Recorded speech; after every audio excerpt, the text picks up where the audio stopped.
When many of us first heard about King Solomon, the focus was clear: the wisest man who ever lived, the builder of the temple, the author of Proverbs, a king blessed beyond measure. We were told about the baby split in two, the brilliant judgment that revealed a mother's heart. We were told he asked God for wisdom instead of wealth, and God gave him both. But there was another detail in his story that often felt like a footnote when we were younger.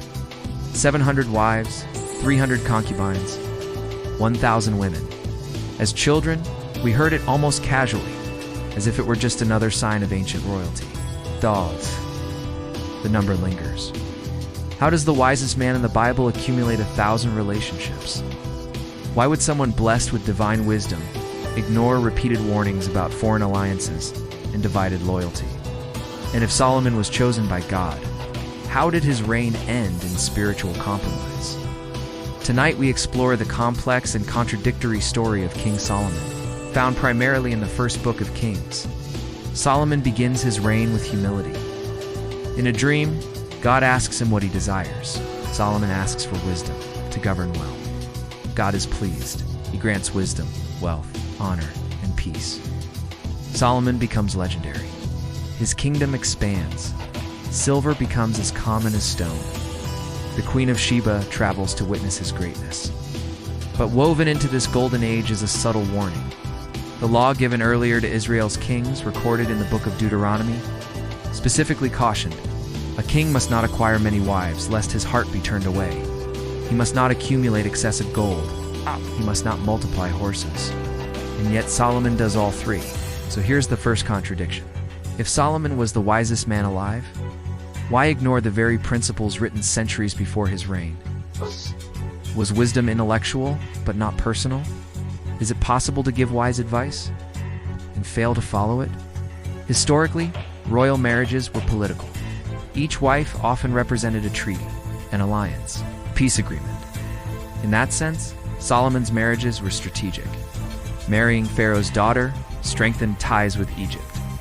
Marrying Moabite, Ammonite, Sidonian, and Hittite women stabilized regional relationships. From a geopolitical standpoint, it was brilliant diplomacy. But spiritually, the narrative says his wives turned his heart toward other gods, built high places for their deities. The man who built the temple to the God of Israel also constructed altars to Chemosh and Molech. Now pause. Was Solomon suddenly naive? Or was he balancing political pragmatism with religious compromise? And here's a deeper question. Can power distort even the wisest mind? The early Solomon seeks wisdom. The later Solomon seems to seek security through alliances. Is this growth or decline? The Bible doesn't portray Solomon's downfall as dramatic rebellion. It is gradual, subtle influence over time. Perhaps that's the most human part of the story. Rarely do people fall instantly. It happens slowly, compromise by compromise. But consider this. If Solomon had 700 wives and 300 concubines, what does that mean practically? Emotionally? Relationally? Psychologically? Could one person truly maintain meaningful relationships at that scale? Or does the number symbolize excess?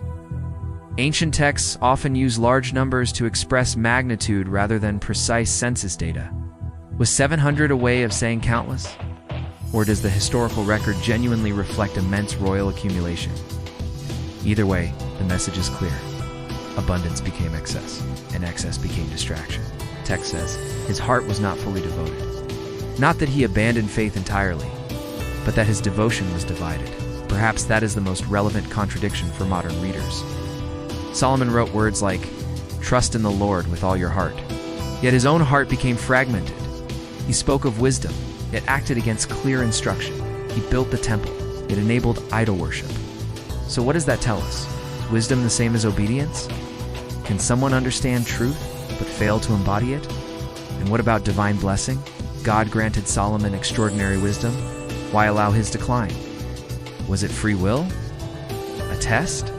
Or does the narrative reflect the theological view that prosperity often leads to complacency? After Solomon's death, the kingdom splits. Civil war, division, weakening of Israel's unity. The golden age collapses. The consequences ripple outward. Here's another uncomfortable question. Why would God grant such immense blessing to someone whose choices would fracture a nation? Is this a story about divine generosity, or a warning about human responsibility? Some scholars suggest the narrative of Solomon was shaped during or after the divided monarchy, emphasizing how compromise at the top leads to national instability. Others see it as a psychological portrait of power's corruption. Either way, Solomon is not portrayed as a one-dimensional villain. He is brilliant, devout, ambitious, strategic, and flawed, deeply flawed. Perhaps that's why his story resonates, because it reveals something uncomfortable. Wisdom does not eliminate weakness. Spiritual experiences do not guarantee lifelong faithfulness. Success does not protect against slow erosion of conviction. And maybe the real lesson is not about polygamy alone. It's about divided loyalty, about how isolated devotion can become diluted, about how power, wealth, and influence can shift focus away from original purpose. We were taught Solomon was the wisest man who ever lived. And he may have been, but wisdom is not immunity. It is potential. And potential can be squandered. So what do you think? Were Solomon's marriages purely political strategy? Did love influence his choices? Was his downfall inevitable in a culture of royal excess? Or does his story reflect something universal about human nature? If this exploration made you reconsider what you thought you knew about King Solomon, take a moment to like this video. It helps this channel grow and reach others who are searching for thoughtful discussions about Scripture. And if you want more documentary-style explorations of biblical contradictions, complex characters, and the hard questions many avoid, subscribe and turn on notifications. Because sometimes the most powerful stories in the Bible are not about villains. They're about gifted people navigating power, desire, and devotion. Sometimes the greatest contradiction is not between Scripture and logic, but between wisdom and action.